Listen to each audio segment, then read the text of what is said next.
Assalamualaikum warahmatullahi wabarakatuh.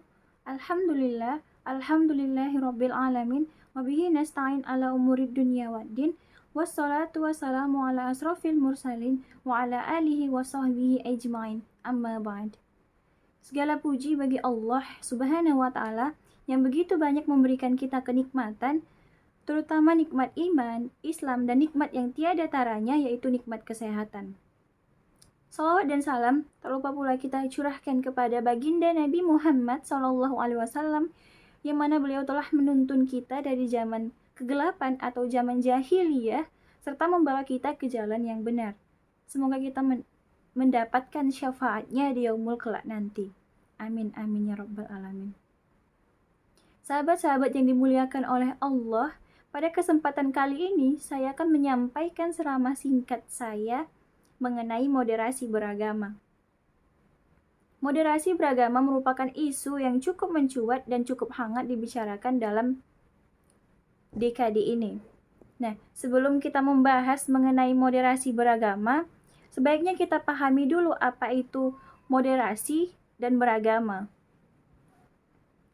Moderasi mengandung dua pengertian, yaitu yang pertama, pengurangan kekerasan, dan yang kedua, penghindaran keekstriman. Sedangkan kata moderat adalah selalu menghindarkan perilaku yang ekstrim. Nah, sedangkan beragama adalah memeluk atau menganut suatu agama, dan agama itu sendiri mengandung arti, sistem, prinsip, kepercayaan kepada Tuhan dengan ajaran kebaktian dan kewajiban-kewajiban yang dijalankan dengan kepercayaannya. Nah, di Indonesia ini sendiri, agama yang diakui oleh negara adalah Islam, Kristen, Hindu, Buddha, dan Konghucu. Secara bahasa, beragama berarti menganut atau memeluk agama. Contohnya, saya beragama Islam dan dia beragama Kristen. Beragama berarti beribadah, taat kepada agama, baik hidupnya menurut agamanya. Nah, jadi jika digabungkan, moderasi beragama adalah cara pandang kita dalam beragama secara moderat. Maksudnya yaitu memahami dan mengamalkan ajaran agama dengan tidak ekstrim atau seimbang dan tidak berlebih-lebihan. Radikalisme, ujaran kebencian atau hate speech, hingga yang menyebabkan retaknya hubungan antar umat beragama, dan ini merupakan problem yang dihadapi oleh bangsa Indonesia pada saat ini. Seperti yang kita ketahui, Al-Quran dan hadis tidak mengajak umat Islam untuk melakukan kekerasan ekstrim serta berlebih-lebihan dalam beragama. Sebagaimana hadis riwayat Nasai dan Ibnu Majah, Ibnu Abbas berkata, Rasulullah SAW bersabda, yang artinya, wahai manusia, hindarilah sikap berlebih-lebihan atau melampaui batas. Sebab umat-umat terdahulu binasa karena sikap melampaui batas dalam beragama. Sedangkan hadis riwayat Muslim, Abdullah bin Mas'ud berkata, Rasulullah SAW bersabda, yang mana artinya, binasalah orang-orang yang melampaui batas. Beliau mengulanginya hingga 3 kali.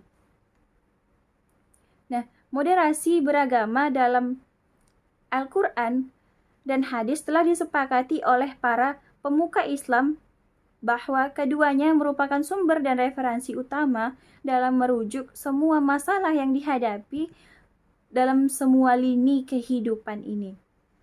Nah, hal ini dilakukan semenjak generasi masa Rasulullah hingga sampai kapan saja, selama umat Islam masih hidup di kolong permukaan bumi ini. Begitu pula halnya dengan masalah moderasi beragama yang baru-baru ini cukup berdengung dan bergema diperbincangkan di berbagai media, baik media cetak maupun media elektronik. Nah, yang menjadi pertanyaannya adalah, apakah kata moderasi beragama terdapat di dalam Al-Quran dan hadis yang keduanya merupakan sumber pegangan utama umat Islam di dunia ini? Jawabannya adalah, Al-Quran dan hadis bukan kamus istilah, akan tetapi pedoman hidup bagi umat manusia. Al-Quran sebagai kitab suci dan hadis sebagai sabda Nabi Muhammad, keduanya merupakan pedoman hidup dan sumber rujukan umat Islam dalam memutuskan segala macam perkara yang dihadapi dalam kehidupan sehari-hari mereka. Nah, moderasi beragama yang diberi arti sebagai beragama dengan mengambil jalan tengah dan seimbang, tidak ekstrim dan tidak berlebih-lebihan. Ini telah ditawarkan Al-Quran dan hadis beberapa abad yang lalu. Yang disaji oleh Al-Quran dan hadis adalah bukan hanya lafaznya, akan tetapi substansi dan maknanya yang harus dicari dan digali oleh pemeluknya, kemudian dikembangkan untuk kepentingan hidup manusia sesuai menurut tempat dan waktu. Disinilah letaknya kedinamisan ajaran Islam.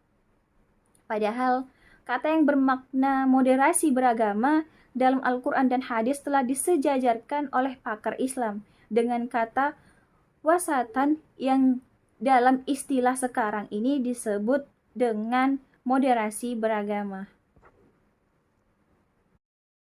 Maraknya sentimen atau pendapat dan pandangan tentang suku, agama, ras, dan antar golongan yang belakangan ini menjadi menggejala, masyarakat kembali diingatkan untuk tetap saling menghormati atas perbedaan agama dan suku dengan cara mengedepankan sikap moderasi beragama. Dalam Al-Quran, surah Al-Hujurat ayat 13 yang berbunyi, Ya ayyuhan nasu inna khalaqnakum min dzakarin wa ansa wa ja'alnakum syu'uban wa qabaila lita'arafu inna akramakum indallahi atqakum innallaha alimun khabir. Artinya, hai manusia, sesungguhnya kami menciptakan kamu dari seorang laki-laki dan seorang perempuan, dan menjadikan kamu berbangsa-bangsa dan bersuku-suku supaya kamu saling kenal mengenal. Sesungguhnya, orang yang paling mulia di antara kamu di sisi Allah ialah orang yang paling takwa di antara kamu. Dan sesungguhnya Allah Maha Mengetahui lagi Maha Mengenal. Kandungan yang terdapat dalam surah Al-Hujurat ayat 13 ini, yaitu yang pertama, manusia adalah satu keturunan. Dalam surah Al-Hujurat ayat 13 dijelaskan bahwa Allah Subhanahu wa Ta'ala menyerukan bahwa seluruh umat manusia adalah satu keturunan. Mereka berasal dari nenek moyang yang sama, yaitu Adam dan Hawa. Dikarenakan berada dalam satu keturunan, maka setiap manusia adalah setara dan tidak ada perbedaan kasta dalam kehidupannya. Yang kedua, ada prinsip berhubungan antar manusia. Melalui keturunan yang sama, Allah Subhanahu wa Ta'ala menjadikan bersuku-suku sehingga jumlah manusia semakin berkembang pesat. Dengan hal ini, dalam kehidupan menjadi tidak terhindarkan dan kita dianjurkan untuk saling mengenal satu sama lain serta saling memberi manfaat. Yang ketiga, kemuliaan dan ketakwaan. Surah Al-Hujurat ayat 13 menjelaskan bahwa yang membedakan manusia di hadapan Allah Subhanahu wa Ta'ala adalah ketakwaannya. Semakin bertakwa seseorang, maka ia semakin dimuliakan oleh Allah Subhanahu wa Ta'ala. Surah Al-Hujurat ayat 13 ini juga menjelaskan bahwa mereka akan sejahtera, rukun, dan damai, bisa hidup berdampingan dengan suku, bangsa, dan agama lain. Kalau mereka mampu menggali dan memahami nilai-nilai keseimbangan hidup dan moderasi beragama dalam Al-Quran. Karena dengan panggilan tersebut akan terkuak misteri kehidupan, nikmatnya bertoleransi terhadap suku, bangsa, budaya, dan agama lain. Karena Nabi Muhammad sendiri telah melakukannya di Madinah. Dan beliau telah membuat undang-undangnya yang diberi nama Piagam Madinah. Moderasi atau wasatiyah beragama saat ini sangat dibutuhkan karena hal ini bertujuan supaya masyarakat bisa mengetahui peran dan fungsinya masing-masing. Kalau mereka mengetahui posisinya, maka mereka akan mampu menyampaikan paham keagamaannya secara moderat kepada orang lain. Lalu, ciri lain umat moderat dan seimbang adalah umat yang berlaku adil. Dalam Al-Quran, surah An-Nisa ayat 58 yang berbunyi, Innallaha ya'murukum an tu'adul amanati ila ahliha wa idza hakamtum bainan nasi an tahkumu bil adl. Innallaha ni'ma ya'izukum bih. Innallaha kana sami'un basyira. Artinya, sesungguhnya Allah menyuruh kamu menyampaikan amanat kepada yang berhak menerimanya dan menyuruh kamu apabila menetapkan hukum di antara manusia supaya kamu menetapkannya dengan adil. Sesungguhnya Allah memberikan pengajaran yang sebaik-baiknya kepadamu. Dan sesungguhnya pula Allah adalah Maha mendengar lagi Maha melihat. Pada surah An-Nisa ayat 58 ini mengajak manusia untuk berlaku adil. Adil adalah orang yang berada di tengah seperti anak timbangan.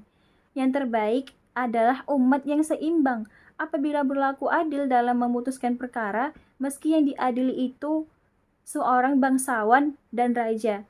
Hal ini telah dilakukan oleh Umar bin Khattab ketika menghakimi Jabalah bin Aiham. Jabalah adalah raja kerajaan Ghassan yang masuk Islam kemudian murtad kembali akibat hukum Qisas yang dijatuhkan oleh Umar bin Khattab kepadanya. Ketika Jabalah naik haji dan tawaf di Ka'bah, ujung kain ihramnya terinjak oleh salah seorang Arab. Jabalah marah dan menampar muka orang Arab tersebut yang menginjak kain ihramnya. Akhirnya orang Arab tersebut mengadu kepada Umar, lalu Umar memanggil Jabalah dengan menerima tamparan yang sama karena dalam Islam hukumnya harus adil. Tidak ada bedanya rakyat jelata dengan raja. Begitu juga halnya dengan moderasi beragama.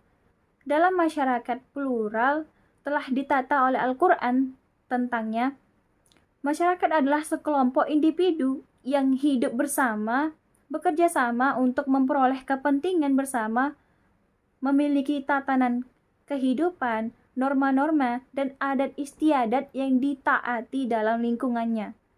Sedangkan masyarakat plural adalah masyarakat yang terdiri dari berbagai etnis, budaya, dan agama. Namun kebiasaan dalam masyarakat majemuk sering terjadi konflik disebabkan perbedaannya kepentingan dan keyakinan beragama. Hal ini menjadi sulit untuk diatasi kecuali melalui toleransi bersama. Dan dalam menghadapi kondisi seperti ini, Al-Quran telah menawarkan konsep wasatiyah yang dalam istilah sekarang disebut sebagai moderasi beragama. Karena sejatinya agama dipahami bukan dalam bentuk ekstrim, tetapi dalam bentuk ramah, akrab, damai, santun, dan rukun. Sehingga tidak terkesan bahwa Islam datang ke dunia ini untuk berperang, kejam, bengis, dan teror-meneror. Tidak. Padahal sangat jelas kalau ayat-ayat Al-Quran dikaji secara menyeluruh dan mendalam, menunjukkan bahwa Al-Quran itu membawa rahmat bukan kepada umat manusia saja, akan tetapi kepada seluruh makhluk dan lingkungan alam. Bukankah fakta sejarah telah menunjukkan bahwa Sultan Muhammad Al-Fatih, Sultan Turki Utsmani, ketika menguasai kota Konstantinopel, beliau begitu menghormati para pendeta Kristen dan melindungi gereja mereka.